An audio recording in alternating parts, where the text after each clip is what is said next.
Hello everyone, welcome back again to my YouTube channel. My name is Kevin Saili. Pada YouTube channel ini teman-teman akan menemukan informasi menarik seputar cryptocurrency. So if you do like crypto, make sure kalian subscribe channel ini. Teman-teman, pada video update kali ini kita akan bahas sedikit tentang update untuk Bitcoin. Jadi kita lihat hari ini Bitcoin itu sempat drop lagi ya sampai ke angka 41.000. Nah, pertanyaannya nih, sejauh mana sih dropnya gitu? Padahal kita kemarin udah analisis, udah kita perkirakan, tapi balik lagi saya pribadi pun tidak percaya yang namanya prediction, teman-teman. Jadi saya lebih prefer kita melihat price actionnya, apakah ada pelemahan momentum, apakah sellersnya sudah mulai berhenti, sudah mulai tidak terlalu mempressure lagi. Nah, itu semua hanya bisa dibuktikan oleh waktu.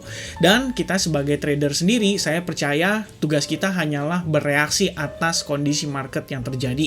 Jadi bukan lebih ke arah spekulasi atau gambling atau istilahnya memperkirakan masa depan, karena menurut saya tidak ada yang tahu pasti selain apa yang ditunjukkan oleh data dan yang kita bisa lihat berdasarkan analisis. Jadi sekiranya kurang lebih seperti itu teman-teman ya. Nah, supaya teman-teman dapat masukannya nih, maksudnya nggak menilai bahwa setiap yang saya sampaikan di video ini pasti terjadi.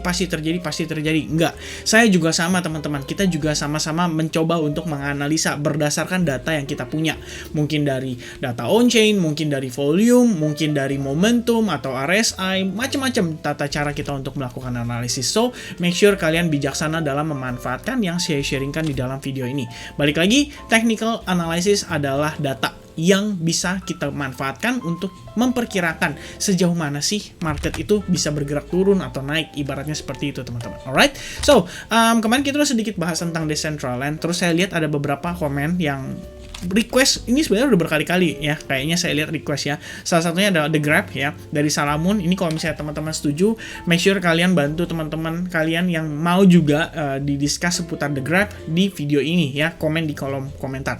Atau yang cukup banyak juga di request berkali-kali ini adalah Engine dan Filecoin ya. Katanya Filecoin udah drop 5 kali dari ATH-nya. Jadi kita coba cek apakah menarik atau enggak gitu. Nah, kalau misalnya teman-teman setuju, make sure kalian komen di kolom komentar. Jadi saya tahu next kita akan bahas apa nih, tepatnya nanti malam teman-teman ya. Nah, sedikit reminder buat teman-teman semua, balik lagi hari ini itu adalah NFP, ada data rilis NFP dan juga ada rilis data untuk non-farm maksudnya employment rate ya, atau data penganggurannya. Jadi kalau misalnya teman-teman hendak trading, make sure kalian perhatikan ya, sebisa mungkin trading after data rilis aja. Jadi di kisaran 8:30, terutama buat teman-teman yang pada trading di forex market juga nih, saya juga remind ya, karena data non-farm payroll maupun unemployment rate ini benar-benar bisa mengubah situasi market gitu. Sementara berdasarkan forecast atau perkiraan dari data sebelum-sebelumnya, unemployment rate diperkirakan akan turun sebanyak 0,1%. Jadi data pengangguran akan berkurang, which means positif buat Amerika. Lalu non-farm payroll sendiri diperkirakan akan ada kenaikan sekitar 190.000 secara indeksnya. Jadi dirasa cukup positif data malam hari ini yang akan dirilis oleh Amerika Serikat. So, gak ada salahnya kita patiently wait until confirmation ya, terutama untuk data rilis, apakah kita akan masuk ke market yang lebih deep lagi atau koreksi yang lebih dalam lagi gitu. Nah, sementara tadi saya juga sempat ngecek beberapa news ya, atau data update dari Cointelegraph tentunya. Jadi ada satu artikel menurut saya cukup menarik, Bitcoin could outperform stocks in 2022 amid fight tightening. Sebenarnya ini memang kembali lagi ya, kripto itu kan dianggap adalah salah satu aset yang beresiko dan sangat spekulatif gitu.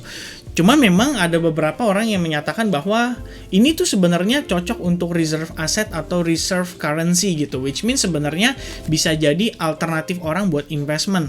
Karena kan dia juga sarana lindung nilai terhadap inflasi, istilahnya kan seperti itu teman-teman. Nah, sementara inflasi kan mau dikurangin nih, ya kan? Amerika Serikat berusaha untuk mengurangi inflasinya. Pertanyaannya nih, apakah kripto itu seandainya market atau market stock atau pasar saham di Amerika Serikat itu drop signifikan akibat peningkatan suku bunga, akibat pengurangan pembelian atau pembelanjaan obligasi, dan juga pengurangan terhadap neraca balance yang kemarin kita sudah sempat bahas, apakah justru cryptocurrency akan menjadi pilihannya teman-teman. Nah, ini sih ada yang menyatakan, atau istilahnya ini dari salah satu analis di Bloomberg. Bloomberg itu adalah salah satu media berita lah ya, yang cukup terkenal untuk financial market gitu. Jadi ya saya belum istilahnya, saya pribadi sih nggak tahu pasti gitu, karena kita balik lagi nggak bisa memprediksi gitu loh kira-kira jalan pikiran orang seperti apa. Kalau misalkan memang cryptocurrency dianggap sebagai reserve asset, tentunya ini bisa menjadi opsi, dan seharusnya sih kalau misalkan stok ternyata nanti bergerak turun, Bitcoin-nya itu malah bergerak naik, ini adalah for the first time Bitcoin bergerak parabolik atau berbeda dari stok, teman-teman. Ini akan jadi sangat menarik sebetulnya.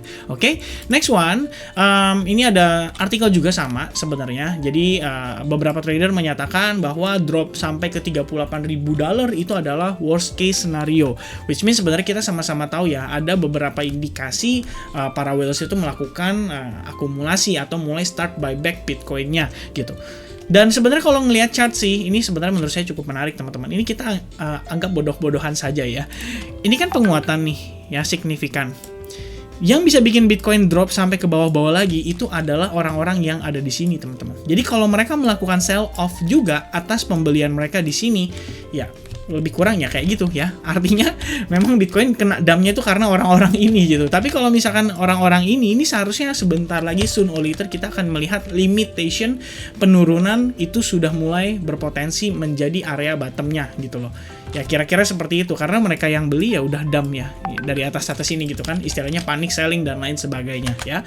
Ya sedikit ya mungkin seperti itu, teman-teman. Nah, terus di sini juga dinyatakan bahwa BTC price is in the golden pocket. Jadi kalau misalnya teman-teman menggunakan chart non logarithmic atau linear, sebenarnya kita nggak akan ketemu sih untuk golden pocketnya gitu. Jadi teman-teman harus ganti dulu chartnya menjadi yang logarithmic scale.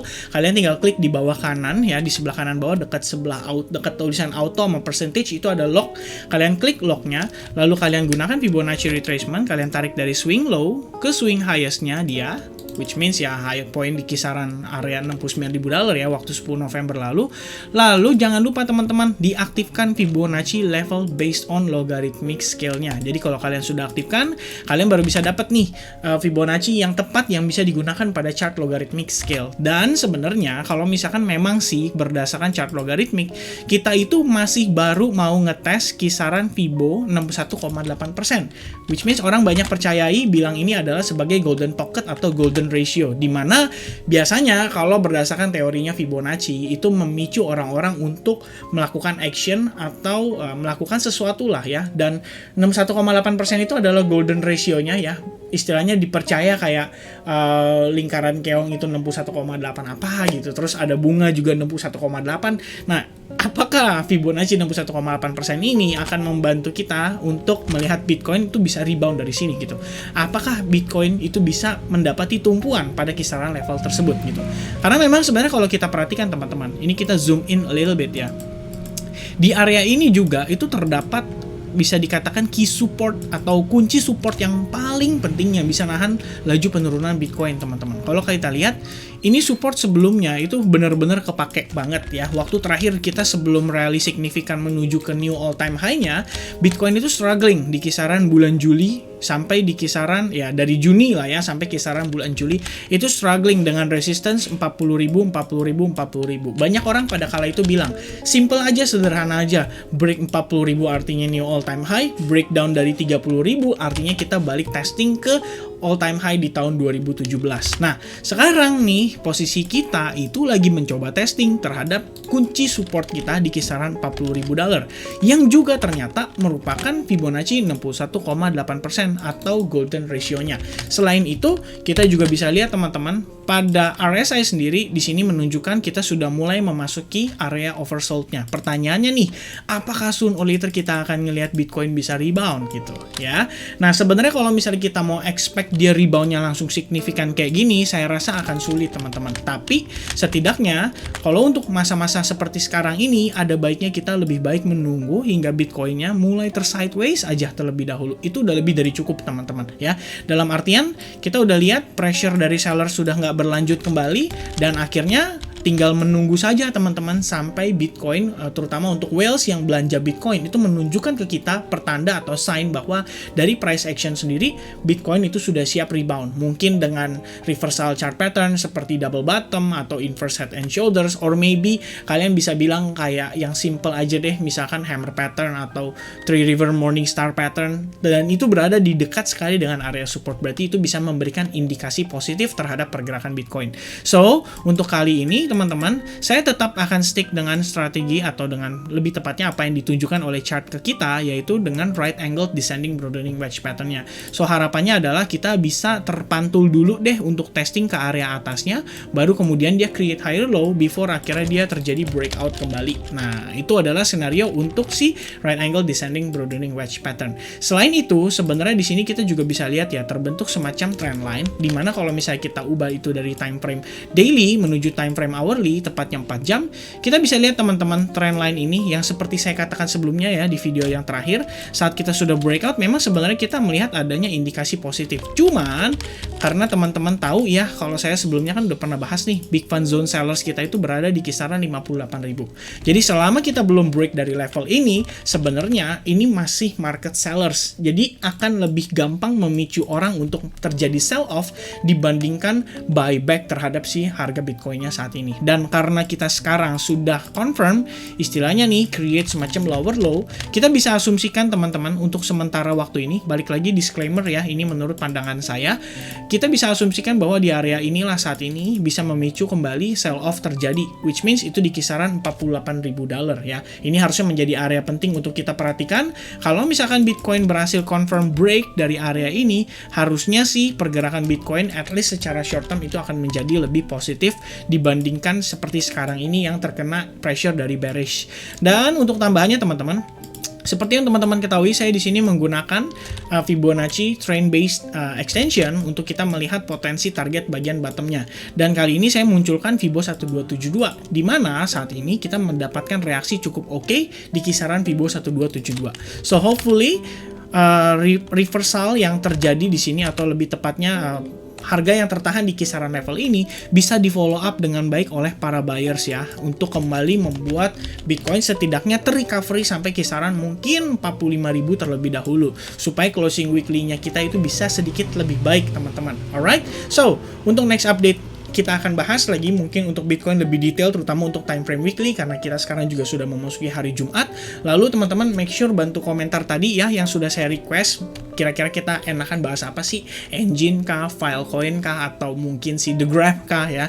Nanti akan saya coba lihat juga secara fundamentalnya apakah baik atau tidak untuk kita tahan jangka panjang. Dan maybe itu aja teman-teman. Thank you very much for watching this video till the end. I hope you guys enjoy this video, dan sampai ketemu lagi di update berikutnya. God bless everyone. See you on the next update. Cheers and bye-bye.